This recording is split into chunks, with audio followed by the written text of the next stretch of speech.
आज आपण आपल्या सगळ्यांच्या अनुभवाच्या एका मूलभूत भागावर चर्चा करणार आहोत, पण तो भाग ज्याला एकेकाळी चक्क बुद्धीचा शत्रू मानला जायचं. आपण बोलणार आहोत भावनांबद्दल आणि त्यातूनच जन्मलेल्या एका संकल्पनेबद्दल, भावनिक बुद्धिमत्ता. अगदी. आणि येल युनिव्हर्सिटीमध्ये यावर 2 दशकांहून अधिक काळ संशोधन झालं आहे. हो, आणि आपल्या स्रोतांमधून आपण हेच शोधणार आहोत की आपल्या भावना ह्या आपल्या मेंदूतला एखादा बग आहेत की एक दुर्लक्षित फीचर. हा प्रश्नच खूप महत्वाचा आहे, कारण अनेक शतकं आपण भावनांना एक अडथळा, एक गोंधळ निर्माण करणारी शक्ती मानत आलो आहोत. बरोबर. पण येलमधील संशोधनाने या संपूर्ण विचारसरणीलाच आव्हान दिलं आहे. त्यांनी हे दाखवून दिलं की भावना म्हणजे गोंधळ नाही, तर तो एक महत्वाचा डेटा आहे. डेटा. आणि याच डेटाला समजून घेण्याची, वापरण्याची आणि व्यवस्थापित करण्याची क्षमता म्हणजे भावनिक बुद्धिमत्ता. बरोबर. या चर्चेचा उद्देश हाच आहे की ही क्षमता नेमकी काय आहे, ती आपल्या आयुष्यावर कसा प्रभाव टाकते आणि सर्वात महत्त्वाचं म्हणजे ती एका कौशल्याप्रमाणे शिकता येते का. नक्कीच. चला तर मग या रंजक विषयाच्या मुळाशी जाऊया. चला. आणि याची सुरुवातच एका विरोधाभासाने झाली होती, नाही का. हो, अगदी. आपल्या एका स्रोतात उल्लेख आहे की सुरुवातीला जेव्हा येलचे संशोधक यावर काम करत होते तेव्हा एका टॅक्सी ड्रायव्हरने भावनिक बुद्धिमत्ता हा शब्द ऐकून त्याला ऑक्सिमोरॉन म्हटलं होतं. ऑक्सिमोरॉन म्हणजे 2 पूर्णपणे विरुद्ध शब्द एकत्र येणं? हो, जसं की जिवंत मृतदेह किंवा उघड गुप्तीत. भावना आणि बुद्धी हे असेच 2 विरुद्ध ध्रुव मानले जायचे. अगदी तसंच. ही गोष्ट आहे 1990 सालची. येलचे पीटर सॅलोवी आणि जॅक मेयर यांनी यावर एक शोधनिबंध लिहिला होता. अच्छा. जो त्यावेळी अक्षरशः कोणीच वाचला नाही, कारण तेव्हाची प्रचलित विचारसरणी होती rule your feelings lest your feelings will rule you. म्हणजे तुमच्या भावनांवर राज्य करा, नाहीतर त्या तुमच्यावर राज्य करतील. हो, भावनांना तर्काच्या मार्गातील अडथळा मानलं जायचं. पण मग हा दृष्टिकोन बदलला कसा? म्हणजे विज्ञानाला असं काय सापडलं की ज्याला आपण अडथळा समजत होतो तोच आपल्या निर्णय क्षमतेचा एक महत्वाचा भाग आहे. संशोधनातून हे सिद्ध झालं की ज्याला आपण शुद्ध तर्क म्हणतो, म्हणजे प्युअर रिझन, तसं काही अस्तित्वातच नसतं.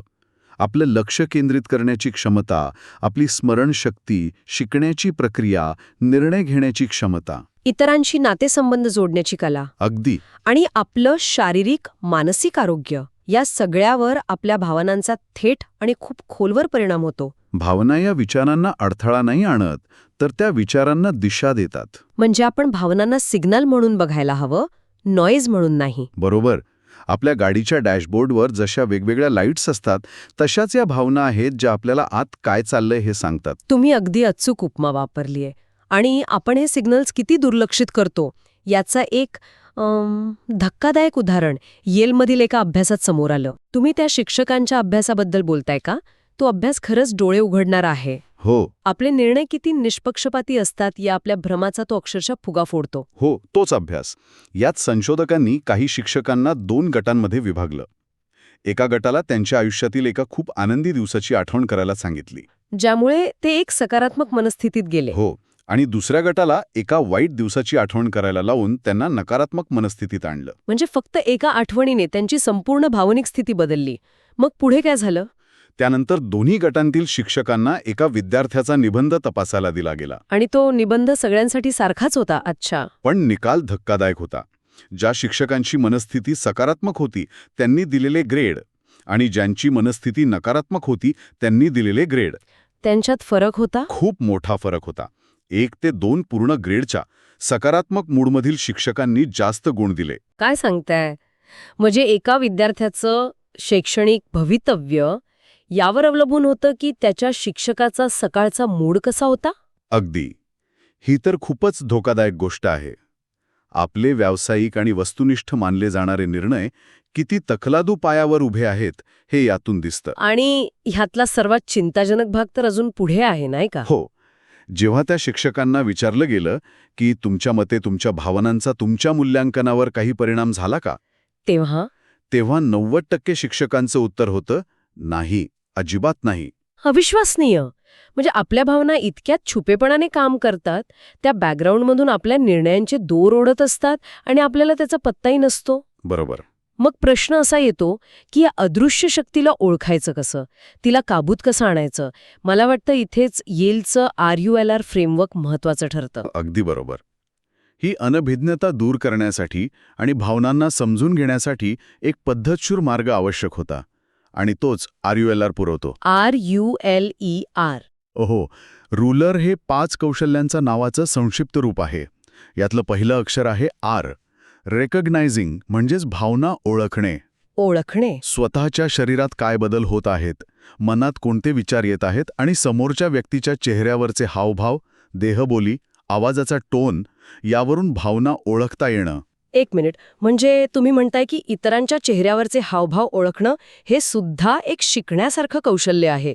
ते नैसर्गिकरित्या येत नाही. अनेकांना ते नैसर्गिकरित्या येतं, पण अनेकांना नाही. आणि तणावाखाली असताना तर आपली ही क्षमता अजून कमी होते. अच्छा. त्यामुळे हे एक जाणीवपूर्वक शिकावं लागणारं कौशल्य आहे. त्यानंतर येतो अंडरस्टँडिंग, म्हणजे भावना समजून घेणे. ही भावना कुठून आली, या भावनेमागचं कारण काय आहे, आणि या भावनेमुळे माझ्या विचारांवर आणि वागण्यावर काय परिणाम होईल याचा विचार करणे. आणि पुढचा टप्पा आहे लेबलिंग, म्हणजे भावनांना अचूक नाव देणे. हो. मला हा मुद्दा फारच रंजक वाटतोय, कारण आपण सहसा मला वाईट वाटतंय किंवा मूड खराब आहे असं एकच वाक्य वापरतो. बरोबर. पण त्या वाईट वाटण्यामध्ये निराशा आहे की अपराधीपणा की मत्सर, हे ओळखल्याने नक्की काय फरक पडतो? खूप मोठा फरक पडतो. आपल्या मेंदूसाठी भावनांना नाव देणं म्हणजे एखाद्या अज्ञात शत्रूला ओळखण्यासारखं आहे. जोपर्यंत तो अज्ञात असतो तोपर्यंत तो जास्त भीतीदायक वाटतो. पण एकदा का त्याला नाव मिळालं की मेंदूला त्याच्याशी सामना करण्याची एक निश्चित दिशा मिळते. याला न्यूरोसायन्समध्ये अफेक्ट लेबलिंग म्हणतात. Affect labelling. हो. जेव्हा तुम्ही तुमच्या भावनेला अचूक शब्द देता तेव्हा तुमच्या मेंदूतील भावनिक केंद्र अमिगडेलाची क्रियाशीलता कमी होते आणि तार्किक विचार करणाऱ्या प्रीफ्रंटल कॉर्टेक्सची क्रियाशीलता वाढते. वा, म्हणजे फक्त योग्य शब्द वापरल्याने आपण आपल्या मेंदूचं नियंत्रण भावनिक भागाकडून तार्किक भागाकडे हस्तांतरित करू शकतो. अगदी. उदाहरणार्थ जेलसी आणि इन्वी या 2 भावनांना आपण अनेकदा एकत्र वापरतो. हो, जेलसी आणि एन्व्ही. पण जेलसी म्हणजे तुमच्या महत्वाच्या नात्यात तिसऱ्या व्यक्तीच्या येण्याने वाटणारी असुरक्षितता, तर इन्वी म्हणजे दुसऱ्या व्यक्तीकडे जे आहे ते आपल्याकडे नाही म्हणून वाटणारी खंत. अच्छा, म्हणजे दोन्ही पूर्णपणे वेगळे आहेत. हो, आणि दोन्ही हाताळण्याचे मार्गही पूर्णपणे वेगळे आहेत. अचूक लेबलिंगमुळेच योग्य रणनीती ठरवता येते. हा मुद्दा तुम्ही खूप चांगल्या प्रकारे मांडला. आता RULR मधले पुढचे 2 टप्पे ई आणि R. ई म्हणजे एक्सप्रेसिंग, म्हणजेच आपल्या भावना योग्य वेळी, योग्य ठिकाणी आणि योग्य पद्धतीने कशा व्यक्त करायच्या हे शिकणे. म्हणजे संदर्भ महत्वाचा आहे. खूप. बॉससमोर राग व्यक्त करण्याची पद्धत आणि मित्रासमोर व्यक्त करण्याची पद्धत यात फरक असतो. हा संदर्भ ओळखणं महत्वाचं आहे. बरोबर. आणि शेवटचा आणि सर्वात महत्वाचा टप्पा आहे R, रेग्युलेटिंग, म्हणजेच भावनांचं नियमन करणे. याचा अर्थ भावनांना दाबून टाकणे याचा होत नाही, बरोबर? अजिबात नाही. उलट त्यांना स्वीकारून, त्यातून मिळणारा संदेश समजून घेऊन, त्यांना अशा प्रकारे हाताळणे जेणेकरून आपले ध्येय साध्य व्हायला मदत होईल. ठीक आहे, म्हणजे हे RULR फ्रेमवर्क म्हणजे भावनांना समजून घेण्याचं एक प्रकारे GPS झालं. म्हणता येईल. पण रोजच्या धावपळीत आपण कोणत्या भावनिक झोनमध्ये आहोत हे पटकन कसं ओळखायचं, यासाठी काही सोपं टूल किंवा साधन आहे का? हो, त्यासाठीच येलच्या सेंटर फॉर इमोशनल इंटेलिजन्सने मूड मीटर नावाचं एक अतिशय सोपं पण प्रभावी साधन विकसित केलं आहे. Mood meter. हो. कल्पना करा की एक आलेख आहे. त्याचा आडवा अक्ष आहे आनंद किंवा प्लेझेंटनेस आणि उभा अक्ष आहे ऊर्जा म्हणजे एनर्जी. बरोबर. आणि हे दोन्ही अक्ष उणे 10 पासून अधिक 10 पर्यंत जातात. त्यामुळे आलेखाचे 4 भाग पडतात. हो, ज्यांना 4 रंग दिले आहेत: लाल, निळा, हिरवा आणि पिवळा. अगदी. पिवळा भाग म्हणजे जास्त आनंद आणि जास्त ऊर्जा. ही स्थिती उत्साही, आनंदी, सर्जनशील असते. नवीन कल्पनांवर काम करण्यासाठी किंवा ब्रेनस्टॉर्मिंगसाठी ही सर्वोत्तम स्थिती आहे. आणि हिरवा? हिरवा भाग म्हणजे जास्त आनंद पण कमी ऊर्जा. ही शांत, समाधानी, निवांत स्थिती आहे. इतरांची एकमत साधण्यासाठी किंवा शांतपणे संवाद साधण्यासाठी ही स्थिती उत्तम असते. पण मला एक प्रश्न आहे, हे मूड मीटर थोडं जास्त सोपं नाही का वाटत? आपल्या भावना इतक्या गुंतागुंतीच्या असतात, त्यांना फक्त 4 रंगांमध्ये कसं बसवता येईल? तुमचा प्रश्न खूप महत्वाचा आहे. विशेषतः लाल आणि निळा रंग तर सरळ सरळ नकारात्मक मानले जातात. आणि इथेच भावनिक बुद्धिमत्तेचा खरा दृष्टिकोन समोर येतो. या मॉडेलनुसार कोणतीही भावना किंवा कोणताही रंग चांगला किंवा वाईट नसतो. अच्छा. प्रत्येक रंगाचा, प्रत्येक भावनेचा एक उद्देश असतो. निळा रंग म्हणजे कमी आनंद आणि कमी ऊर्जा. ही दुःख, निराशा किंवा थकव्याची स्थिती आहे. पण हीच स्थिती सहानुभूती दाखवण्यासाठी किंवा आत्मचिंतन करण्यासाठी आवश्यक असते. दुसऱ्याच्या दुःखात सहभागी होण्यासाठी तुम्हाला त्या भावनेच्या जवळ जावं लागतं. खरंय. आणि लाल रंगाचं काय, जो राग, भीती किंवा संताप दर्शवतो, म्हणजे कमी आनंद आणि जास्त ऊर्जा. लाल रंगाला आपण सर्वात जास्त घाबरतो, पण अन्यायाविरुद्ध आवाज उठवण्यासाठी, स्वतःच्या हक्कांसाठी लढण्यासाठी किंवा एखाद्या धोक्यापासून स्वतःचा बचाव करण्यासाठी या ऊर्जेची गरज असते. म्हणजे मार्टिन ल्यूथर किंग किंवा नेल्सन मंडेला यांच्या आंदोलनांमागे एक प्रकारचा रायचस हँगर म्हणजेच न्याय्य राग होता. प्रश्न हा नाही की तुम्ही कोणत्या रंगात आहात. तर प्रश्न हा आहे की तुम्ही त्या रंगात असताना काय करता. अगदी बरोबर. हे खूपच शक्तिशाली आहे. म्हणजे भावनांना चांगले किंवा वाईट असं लेबल न लावता त्या उपयुक्त कशा ठरतील याचा विचार करायचा. हो. पण अनेकदा लाल रंगात असताना म्हणजे रागाच्या भरात आपल्याकडून चुकीची पावलं उचलली जातात. त्या क्षणी स्वतःला कसं थांबवायचं. मी मेटा मोमेंट या संकल्पनेबद्दल ऐकलं आहे. मेटा मोमेंट हे भावनांच्या नियमनाचे सर्वात प्रभावी तंत्र आहे. मेटा म्हणजे वरतून पाहणे. स्वतःच्या प्रतिक्रियेवर नियंत्रण मिळवण्यासाठी. हो. जेव्हा एखादी ट्रिगर करणारी घटना घडते, समजा कोणी तुमचा अपमान केला, तेव्हा तुमच्या मनात आणि शरीरात एक तीव्र प्रतिक्रिया उमटते. यालाच मेंदूतील अमिगडाला हा हायजॅक म्हणतात. जिथे भावनिक मेंदू तार्किक मेंदूवर ताबा मिळवतो. बरोबर. आणि मग आपण काहीतरी बोलून किंवा करून बसतो आणि नंतर त्याचा पश्चाताप होतो. हो, हे नेहमी होतं. मेटा मोमेंट हेच टाळायला मदत करते. याचे काही सोपे टप्पे आहेत. पहिला, तुमच्या शरीरात आणि विचारात होणारे बदल ओळखा. हृदयाची धडधड वाढतीये, हात थरथरतायत. ठीक आहे. दुसरा, थांबा. काही करण्याआधी फक्त थांबा आणि एक दीर्घ श्वास घ्या. हा छोटासा थांबा तुमच्या तार्किक मेंदूला पुन्हा जागं होण्याची संधी देतो. अशा परिस्थितीत कशी वागेल याचा विचार करा. या क्षणी माझा आदर्श मी कसा वागलो असतो, हा प्रश्न स्वतःला विचारा. आणि मग चौथ्या टप्प्यात त्यानुसार योग्य रणनीती आखून कृती करा. अगदी. संशोधक म्हणतात की तुम्ही कधीही मेटा मूव्हमेंट घेतल्याबद्दल पश्चाताप करत नाही, पण भावनांच्या आहारी गेल्याबद्दल नेहमीच करता. हे अगदी खरंय. खरंय. तर मग या सगळ्याचा निष्कर्ष काय?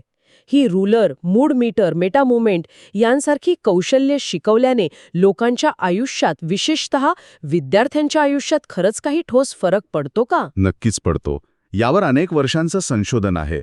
ज्या शाळांमध्ये रूलर फ्रेमवर्क शिकवलं जातं, तिथल्या विद्यार्थ्यांमध्ये चिंता आणि नैराश्य कमी होतं. अच्छा. त्यांच्यातलं गुंडगिरीचं प्रमाण कमी होतं, त्यांचं नेतृत्व कौशल्य वाढतं आणि त्यांची शैक्षणिक कामगिरी सुधारते. म्हणजे थेट अभ्यासावर परिणाम होतो.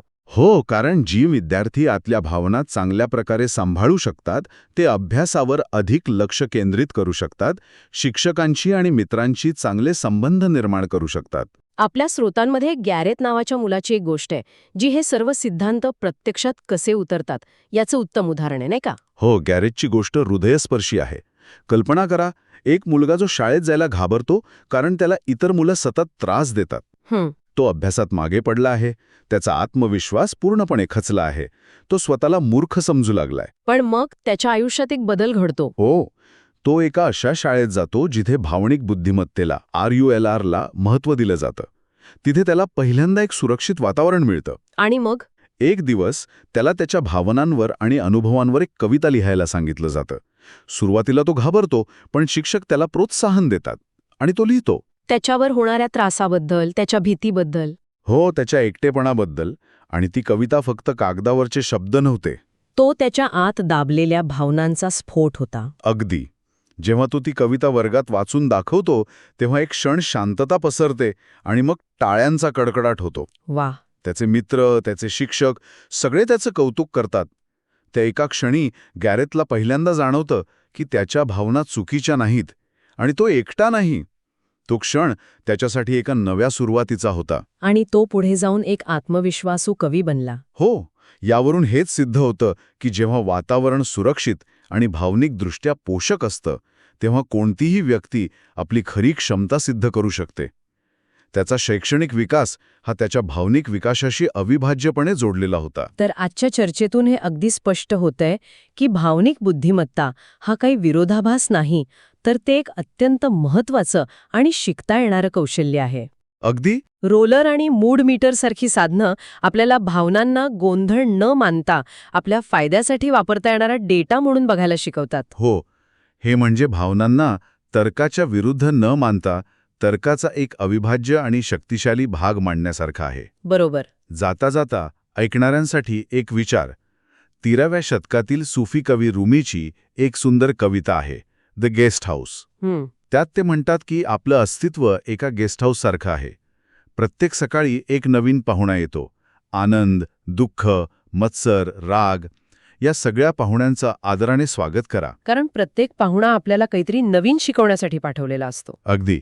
त्यामुळे माझा प्रश्न असा आहे की आपण काही नको असलेल्या भावनांसाठी, जसं की राग, भीती किंवा दुःख, आपल्या मनाचं दार बंद करण्याऐवजी त्या प्रत्येक पाहुण्याचं स्वागत करून तो आपल्यासाठी कोणता महत्वाचा संदेश घेऊन आला आहे हे समजून घेण्याचा प्रयत्न केला तर आपल्या आयुष्यात काय बदल घडू शकेल.